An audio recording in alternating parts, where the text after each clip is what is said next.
Hello students, आज हम बात करेंगे इलेक्ट्रॉन के आवेश द्रव्यमान अनुपात की।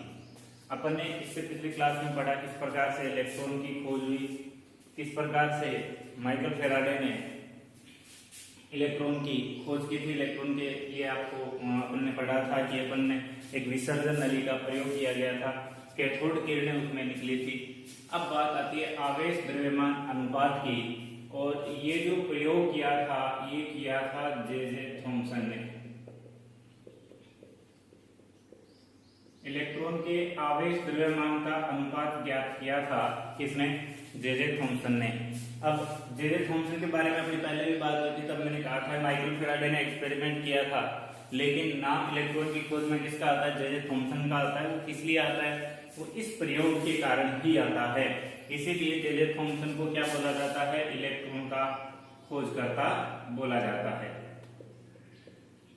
इलेक्ट्रॉन का खोजकर्ता जे थॉमसन को कहा जाता है। जे थॉमसन ने क्या एक्सपेरिमेंट किया? देखिए, सबसे पहले बात करते हैं आवेश द्रव्यमान अनुपात, यानी कि कोई कण है उस पर जितना आवेश उपस्थित है उस आवेश में द्रव्यमान का भाग देना है, और उस आवेश में द्रव्यमान का भाग देंगे तो जो आंसर अपना आएगा वही क्या कहलाता है? आवेश द्रव्यमान अनुपात कहलाता है। अब बात ये रहती है कि सर आवेश, इलेक्ट्रॉन के आवेश का मान बता दो, द्रव्यमान का बता दो, हम भी निकाल देंगे अनुपात कितना आता है। लेकिन ये दोनों चीजें उस समय तक पता नहीं थी, यानी कि जे थॉमसन को न तो इलेक्ट्रॉन के आवेश का पता था और न ही द्रव्यमान का पता था, लेकिन फिर भी इसने क्या किया? आवेश द्रव्यमान अनुपात ज्ञात किया। कैसे किया? देखिए, अपन ने एक्सपेरिमेंट किया था इस प्रकार से।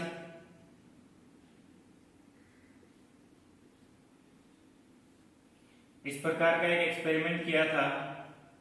इस एक्सपेरिमेंट में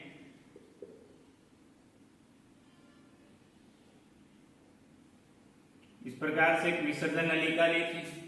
इस विसर्जन नलिका में अब देखिए, मैं इधर माइनस लिख रहा हूं, यानी कि ये कैथोड है, ये एनोड है, माइनस वाला इधर कर दिया मैंने, प्लस वाला इधर कर दिया।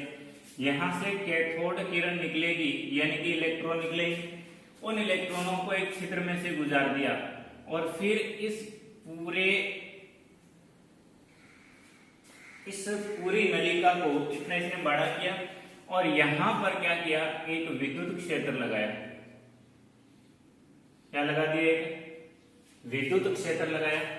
और बिल्कुल देखिए, विद्युत क्षेत्र में ये प्लस माइनस विद्युत क्षेत्र इस प्रकार से है, और इसके लंबवत इसने क्या किया? यहां पर एक चुंबकीय क्षेत्र भी लगा दिया। एक चुंबक लगा दी। चुंबक का उत्तरी सिरा अंदर की ओर था और दक्षिणी सिरा, दक्षिण ध्रुव बाहर की ओर था। और यहां पर इसने क्या किया? एक जिंक सल्फाइड का पर्दा भी लगा दिया। अब एक बात अपन पढ़ चुके थे पहले ही कि जब तक विद्युत क्षेत्र और चुंबकीय क्षेत्र नहीं लगाएंगे तब तक जो कैथोड किरणें थी वो बिल्कुल सीधी रेखा में गति करती, और सीधी रेखा में गति करेगी तो इस बिंदु ए पर आकर के टकराएगी, यानी कि बिल्कुल सीधी बिंदु ए पर आएगी। और जहां पर आकर के ये इलेक्ट्रॉन टकराएंगे वहां पर क्या होगी? चमक या प्रतिदीप्ति उत्पन्न होती है। फिर दूसरी बात अपन ने ये कही कि अगर इसमें विद्युत क्षेत्र लगाया जाए, तो विद्युत क्षेत्र लगाया जाए, अगर मैं इस विद्युत क्षेत्र को ऑन कर देता हूं तो इलेक्ट्रॉन किधर मुड़ेंगे? ऊपर वाली प्लेट की ओर मुड़ेगा, और वो इलेक्ट्रॉन ऊपर वाली प्लेट की ओर मुड़ते हुए अपने मार्ग से क्या हो जाता है? विचलित हो जाएगा और बिंदु बी पर आकर के टकराता है। और अब जो तीसरी बात अपने पास में आ रही है किसकी?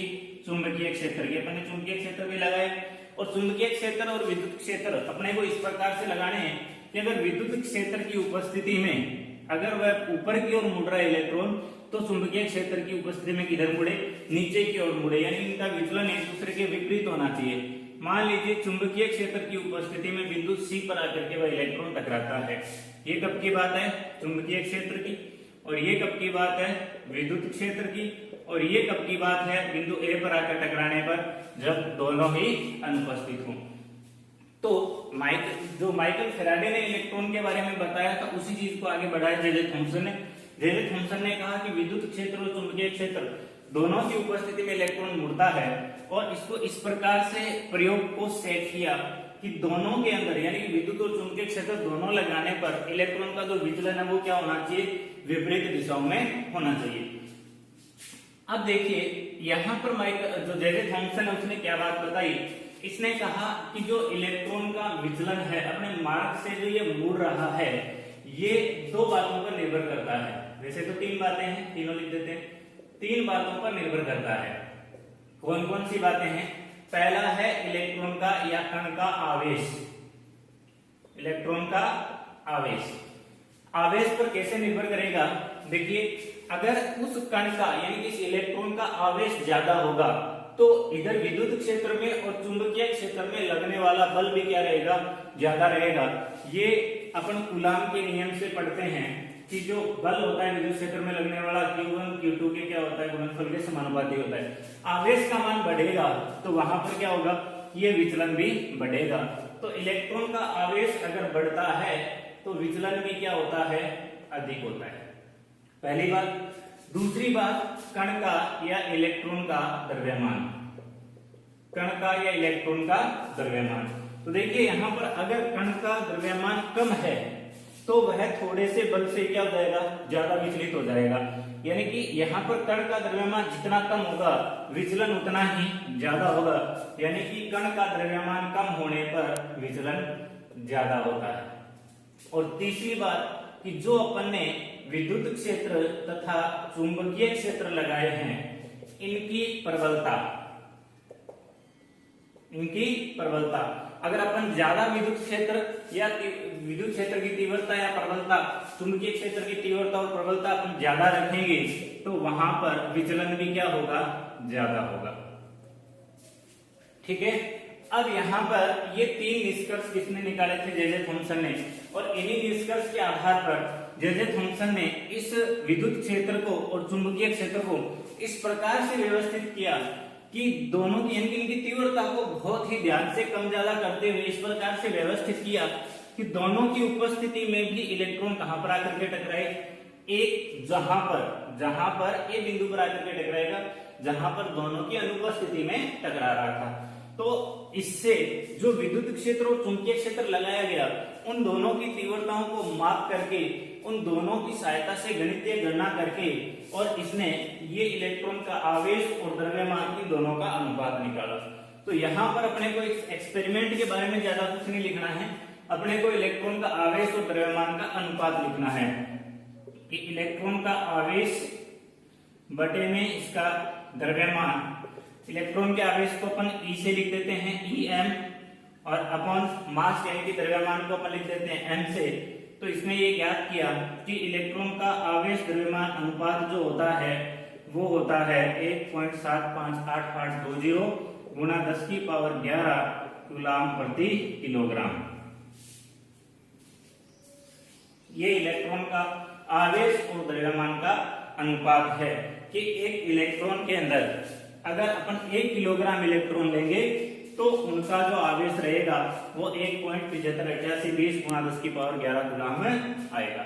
अब देखिए यहाँ पर न तो इसको आवेश का पता था, न ही इसको द्रव्यमान का पता था, लेकिन इससे जो निकलने वाला आंसर है वो इसने निकाल दिया। तो ये एक्सपेरिमेंट प्रयोगों की सहायता से निकाला था, इसीलिए जे थॉम्सन को इलेक्ट्रॉन का क्या माना जाता है? खोजकर्ता माना जाता है।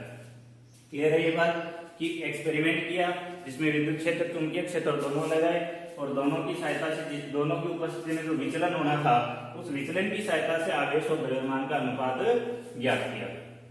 तो ये याद रखने वाली बात है कि इलेक्ट्रॉन का आवेश द्रव्यमान अनुपात कितना आता है। अब इलेक्ट्रॉन के आवेश द्रव्यमान अनुपात के पश्चात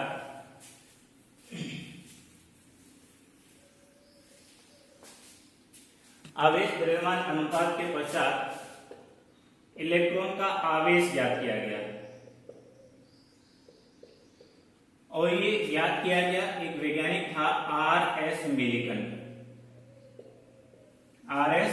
मिलिकन द्वारा इसने एक प्रयोग किया था जो तेल बूंद प्रयोग के नाम से प्रसिद्ध है। मिलिकन का तेल बूंद प्रयोग।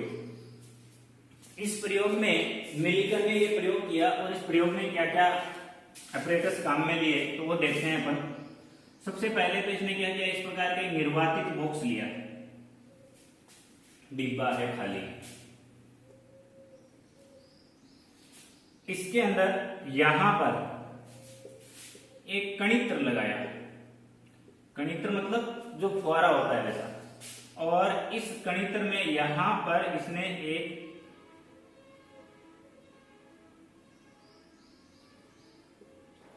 एक तेल की भरी हुई बोतल रखी और इस कणित्र को कर दिया यहां से, इस बॉक्स को कर दिया यहां से बंद। इस कणित्र में से क्या होगा कि तेल की छोटी छोटी बूंदें निकलेगी। जैसे फुहारा होता है, अपन देखते हैं सैलून में जो फुहारा होता है उसमें पानी की छोटी छोटी बूंदें निकलती है, वैसे इस प्रकार से यहाँ पर क्या होगा, छोटी छोटी बूंद यहाँ पर निकल रही है। अब इन बूंदों से, ये बूंदें निकली, ये बूंदें किसकी है, तेल की है, और इन तेल की बूंदों पर अपने को पता है कि नीचे की ओर पृथ्वी का गुरुत्वाकर्षण बल लग रहा है, और उस गुरुत्वाकर्षण बल के कारण ये बूंदें कहां पर गिरेगी, नीचे की ओर गिरेगी। और यहां पर इसने एक दूरबीन लगाई, या अपन कह सकते हैं माइक्रोस्कोप लगाया, और इसकी सहायता से इन बूंदों की, यानी कि छोटी छोटी बूंदें हैं उनकी गति को इसने देखा कि ये कितने समय में नीचे की ओर गिरती है। फिर इसने क्या किया, यहां पर विद्युत क्षेत्र लगाया, यहां पर एक पॉजिटिव प्लेट लगाई और नीचे की ओर एक नेगेटिव प्लेट लगाई। ये पॉजिटिव और नेगेटिव प्लेट लगा दी, यहां से अब इस चित्र में से तेल की बूंदें नीचे की ओर गिरेगी, और इनके अंदर यहां पर इसने एक्स किरणें, जिनको अपन एक्स रे बोलते हैं, उन एक्स किरणों को इसमें प्रवाहित किया। एक्स किरणों को प्रवाहित करने से क्या होगा कि ये जो तेल की बूंदें थी, तेल की बूंदें जो थी वो क्या हो गई, ऋणावेशित हो गई, ऋणावेशित हो गई। अब ये तेल की बूंद नीचे गिर रही थी। अब मान लीजिए कि पहले केवल गुरुत्वाकर्षण बल के प्रभाव में बूंद नीचे गिर रही थी, अब इस बूंद पर कैसा आवेश है, ऋणावेश, और ऊपर की ओर प्लेट कौन सी है, धनावेशित। तो उस ऋणावेशित प्लेट पर ऊपर की ओर भी बल लगेगा। इससे क्या होगा कि बूंदों की कुछ बल नीचे की ओर लगना था, कुछ ऊपर की ओर। मान लीजिए नीचे वाला बल अभी भी ज्यादा है तो बूंद की स्पीड क्या हो जाएगी, कम हो जाएगी, और ऊपर वाला बल ज्यादा लग रहा है तो बूंद वापस जाकर के ऊपर चिपक जाएगी।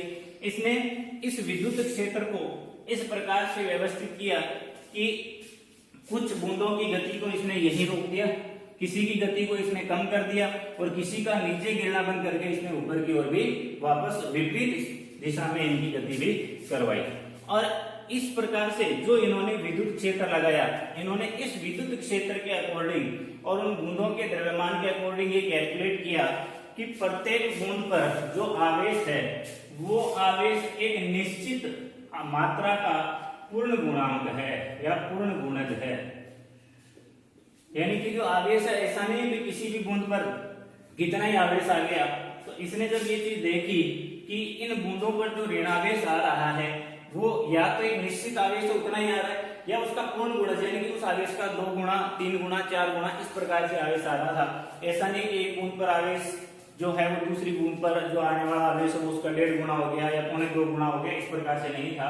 पूर्ण गुणज जो है वो आवेश यहाँ पर उत्पन्न हो रहा था। पूर्ण गुणज आने का मतलब है कि आवेश की एक निश्चित मात्रा है, या जो ऋणावेश की एक निश्चित मात्रा है वही एक बूंद के ऊपर उपस्थित है, या उसी का क्या है 2 गुना या 3 गुना है। इस आधार पर इसने ये कहा कि बूंद पर जो ऋणावेश आ रहा है वो ऋणावेश किसके कारण आ रहा है, इलेक्ट्रॉन के कारण आ रहा है। और अगर किसी बूंद ने एक इलेक्ट्रॉन को अवशोषित किया तो उस पर आवेश कितना आएगा, 1 इलेक्ट्रॉन के जितना। और अगर उसने 2 इलेक्ट्रॉनों को ग्रहण किया तो क्या हो जाएगा, 2 गुना आवेश जो उस बूंद पर उपस्थित होगा। तो इस प्रकार से मिलिकन ने क्या किया, इस तेल बूंद प्रयोग की सहायता से इलेक्ट्रॉन के आवेश की गणना की, और इलेक्ट्रॉन का इस प्रकार से मिलिकन ने क्या किया, इलेक्ट्रॉन का आवेश ज्ञात किया, और इलेक्ट्रॉन का आवेश कितना ज्ञात किया, 1.6022 गुना 10⁻⁻19 कूलम। यानी कि एक इलेक्ट्रॉन का जो आवेश होता है वो 1.6022 गुना 10⁻⁻19 कूलम होता है, और जो 2 गुना या 3 गुना आवेश आ रहा था वो इसी का 2 गुना आवेश किसी बूंद पर आ रहा था या 3 गुना आवेश आ रहा था।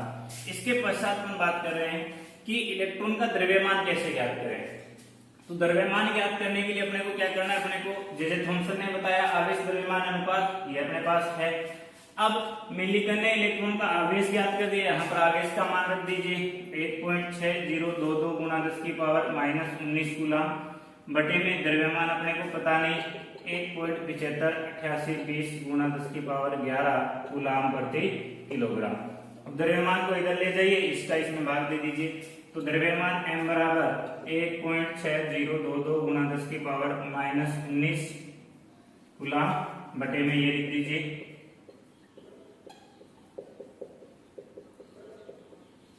बराबर अपने पास इलेक्ट्रॉन का द्रव्यमान आएगा 9.1094 गुणा 10 की पावर -31 किलोग्राम।